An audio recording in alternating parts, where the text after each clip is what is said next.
If you've pressed play on this episode, then chances are you're at that stage of launching your group classes or at least thinking about launching. So I know exactly how that feels, and I'm going to start with this one principle to remember. You can change your mind at any time. I'm starting here because it's so easy to overthink things and get opinions from lots of different people. And sometimes that helps, but sometimes it adds to the confusion because everyone has a different way of doing things for different reasons. So I'm starting here because it means you can just go for it. Yes, you want to do some planning. Yes, there are some things to consider, but on the whole, you can just try it out. And then here's the important bit. You can make changes based on your experience. I'll tell you a little bit about mine during this episode. So now that we have that out of the way, remember you can change your mind at any time. Let's get started. Welcome to the Upgrade Your Education Business podcast. I'm your host Samantha, and I'm so pleased you're here. As an education business owner myself and a former teacher, I understand the nuances that only apply to us. So in this podcast, I share fluff-free, tailored and actionable ideas that you can mould to suit your needs. If you'd like to take this conversation further, please do reach out. I would love to meet you. And finally, it would mean the world to me if you could leave a review. That way, you'll be helping me help more people. Thank you for tuning in. Enjoy. So as I mentioned in the introduction, it's really important to remember that no decision has to be permanent. And I'm not just telling you that to make you feel better. I have lived experience of this. I'll tell you what I did. I launched my group classes in 2020, and at the time I launched 3 of them as a summer school, and they had a capacity of around 10 students each. I say around 10 students because I actually can't remember whether it was 10 or 15, but it was around that figure, so they were quite large. There were 4 11 plus entrance exams. I had one actually that was for GCSE creative writing, but the majority were for the 11 plus entrance exams, and people paid in half-term blocks, so in 6 weekly blocks. I had a preset curriculum and I promoted it every 6 weeks because naturally if students took their exams, they would leave and so on. Now I ran them like this for a good 2 years, maybe slightly more, and quite honestly, I felt tired. This constant cycle of marketing, students leaving because they'd taken exams, it was just a pressure I really didn't want anymore. Also, pre-planning the curriculum and creating those fixed resources was quite time-consuming.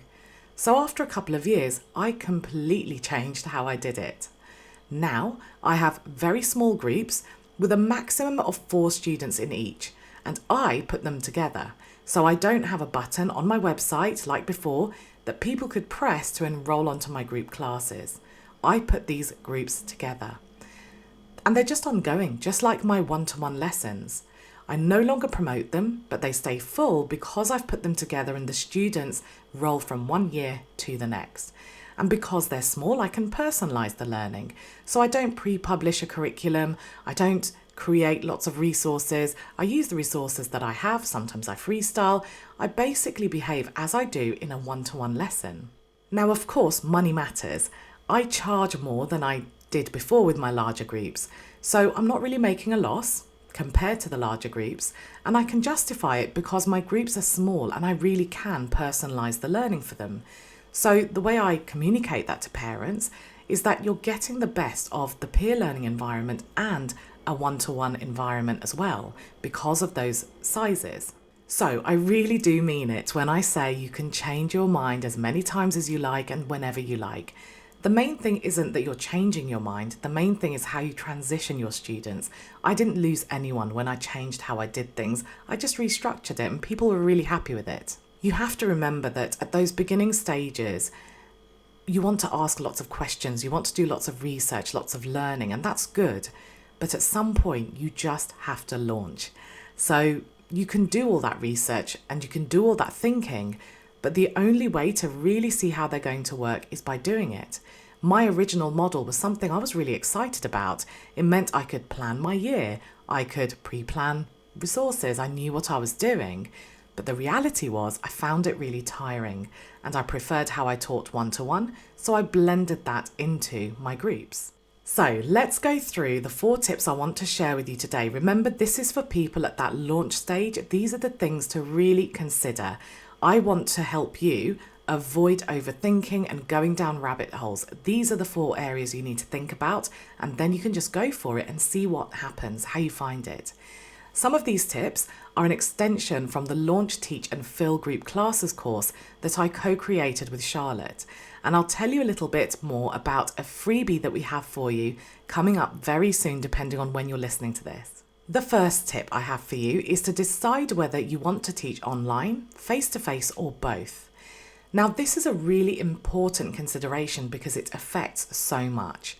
Aside from the obvious logistics, it might affect how much it costs for you to run your overheads, which would then impact things like pricing and what your minimum number of students are to make running your groups viable. I run mine online, and when I launched, I was already tutoring one-to-one students online. So setting up group classes didn't really cost me any more money. I already had the technology and just everything in place that I needed to launch those groups. It cost me, though, my time. However, Charlotte, who I mentioned earlier, who co-created the group class course with me, well, she runs much larger groups than me. She's actually a sole group tuition provider. I teach one-to-ones as well. And she does a combination of online and in person. So that means that she needs things like a premises, and she also needs to pay for things like insurance and an assistant, because that's often part of your contract when you hire a premises for things that are provided for children. So you have to consider all of that and everything that comes with it.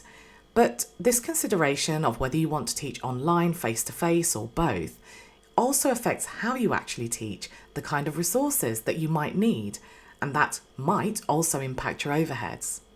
Now, if you're at that stage where you're really unsure whether to teach online or in person, or if you're thinking about what would work best for you, do take this really important thing into the mix as well.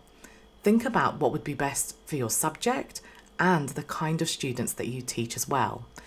I say this because things like online teaching is really tempting because you don't have to leave your house, your overheads are lower and so on.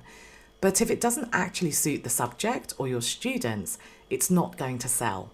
So we have to start with having that really fantastic product or service that we're selling.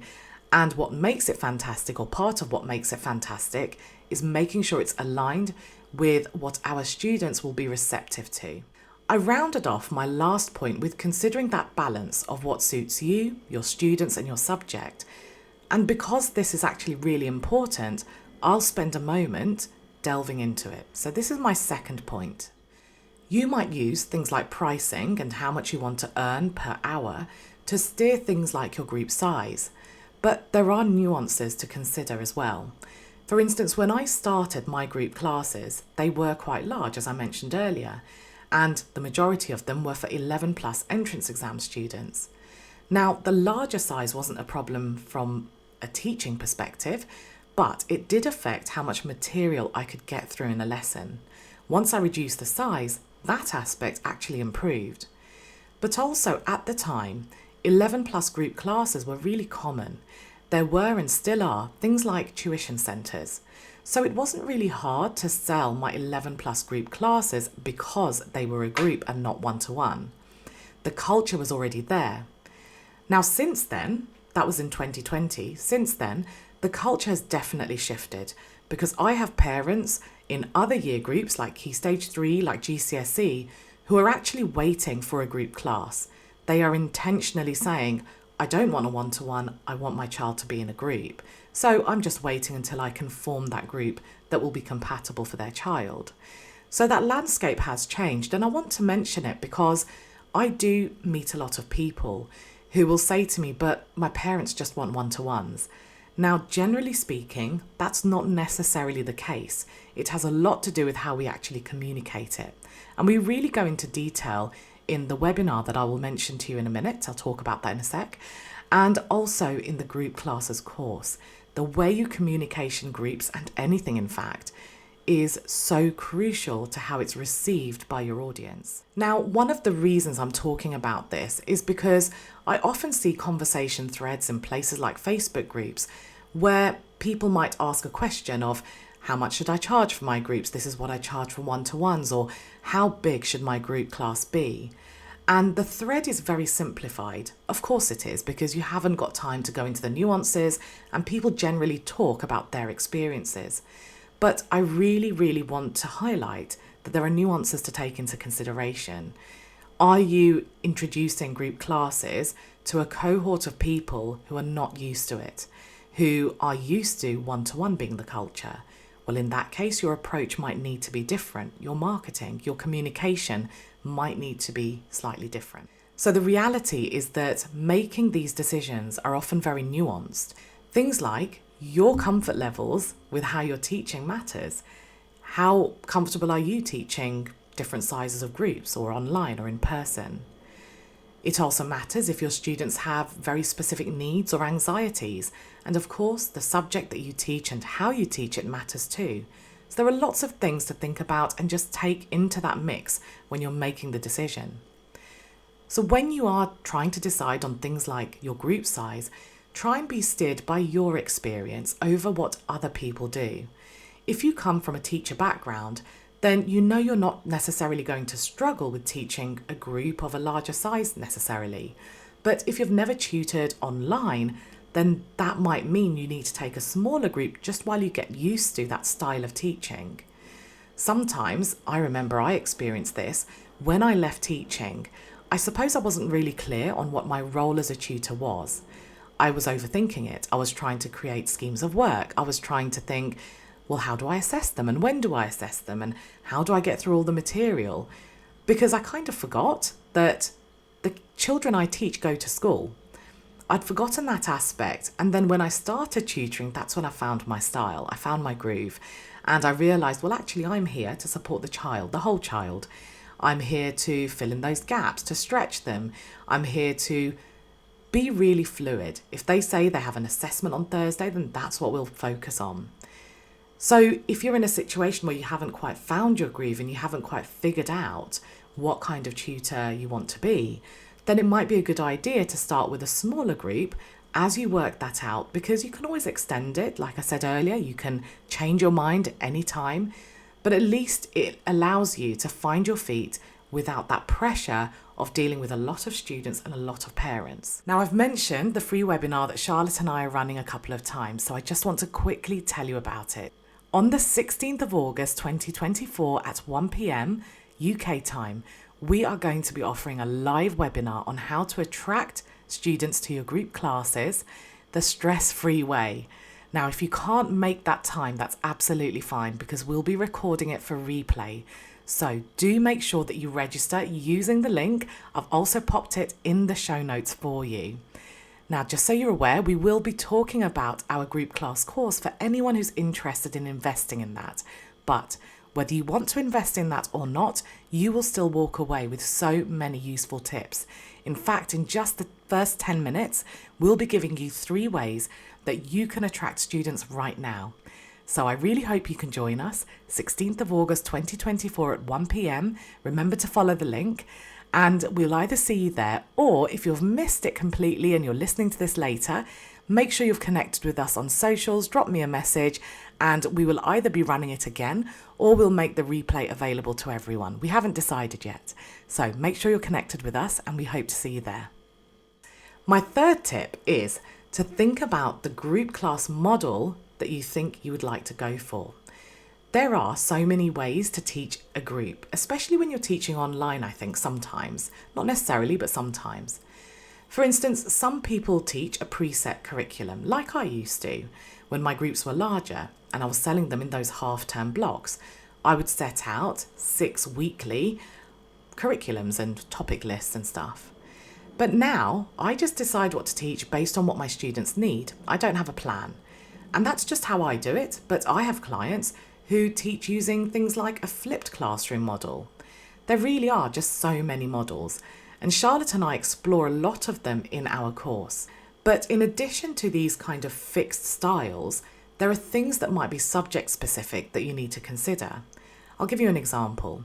Both Charlotte and I are English tutors, and we teach up to a GCSE level. Now, with literature, with GCSE literature, even if students are studying with the same exam board, different schools might choose different texts to study.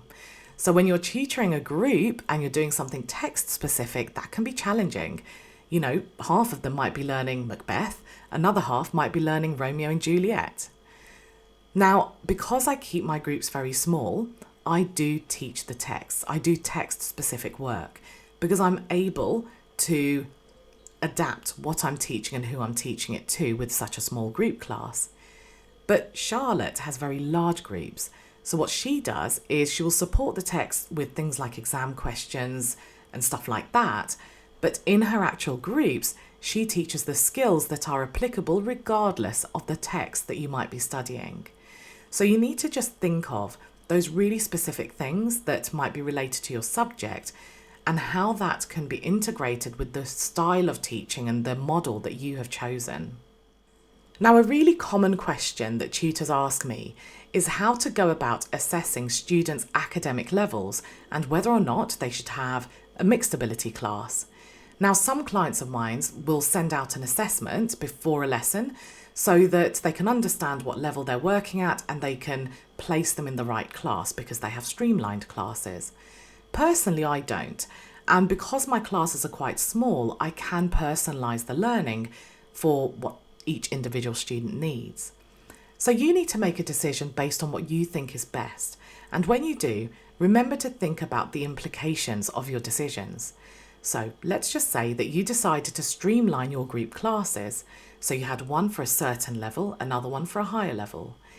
Now, if you've reserved those times in your diary, what would happen if you only had one student in one of those groups because they were the only student that had come through who was at that level? Would you be okay with keeping that group open in the hope that more students at that level will come your way? Is that something you can afford to do? If you can, I think that running group classes, especially at the start, even if you have just a couple of students, can be worth it because you can use that as social proof, they will spread the word and so on. But it's only viable if it's viable. You can only do it if you can afford to do it. So you need to make a decision that's really right for you.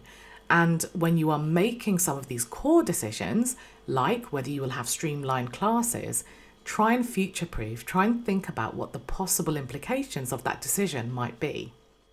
My fourth tip is to be really clear on the specific benefits that your group class brings to the table. Not group classes in general. I'm not talking about the advantages of a peer learning environment. I'm talking about the advantages of your group, the benefits of your group because of how you run them and how you teach. I've saved this until the end. I've saved this for my last tip because what you identify as your benefits will depend on some of those decisions that you made earlier on. So I teach online, and a benefit of that is that students can learn in a relaxed home environment. Parents can relax. They don't have to run around trying to make it to my lesson on time and worry about traffic and stuff like that. That's what I would talk about because I'm online. But for someone who teaches face-to-face, they would talk about the benefits of that. I can talk about really personalised learning and homework because my group classes are very small. But when I ran larger groups, I couldn't quite speak in that language. Instead, I talked about how I catered for the different abilities and how I included all of the students even though the group class was a bit larger. So this is important because you don't just want to make sales. I know it feels like you want to make sales, but you don't just want to make sales. You don't just want to get people through the door. You want clients to choose you and your groups because it's aligned with what they need.